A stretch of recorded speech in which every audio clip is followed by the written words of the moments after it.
საქართველოს პრემიერ-მინისტრმა გიორგი კვირიკაშვილმა სამეგრელოს რეგიონის მაჟორიტარი დეპუტატობის კანდიდატები ოფიციალურად წარადგინა. მანამდე ზუგდიდელებს ვიცე-პრემიერმა კახი კალაძე მიმართა.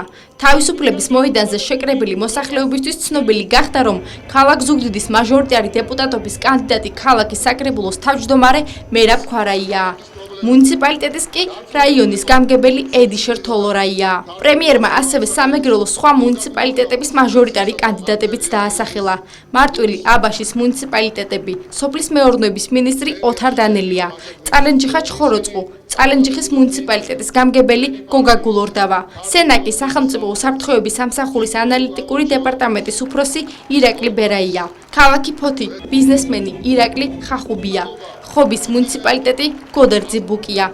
მათ აქვს ძალიან კარგი აღქმა არსებული პრობლემების რეგიონში, აქვს ძალიან კარგი ხედვა, რა თქმა უნდა, ჩვენთან ერთად განვითარების პერსპექტივის ამ რეგიონის სამეგრელოს აქვს უდიდესი პერსპექტივა და შესაძლოა რომ გახდეს ლოკომოტივი ქართული ეკონომიკის განვითარების ძალიან ბევრი კუთხით. ჩემთვის ყოველთვის იყო თავარი, რომ სოფელი დაახლეებოდა ქალაქს და ამას ვაგრძელებ რა. რაც შეიძლება უფრო მეტი გზა, უფრო მეტი ტერიტორიული მოწყობა და ასე შემდეგ. მე მჯერა მოსახლეობის მხარდაჭერის, მე მჯერა დიდი ნდობის, რომელსაც მოსახლეობა გამოგვიცხადებს და დარწმუნებული ვარ, რომ 8 ოქტომბერს ჩვენ ნანატრ საზეიმო გამარჯვებას ყველანი ერთად ვიზიარებთ.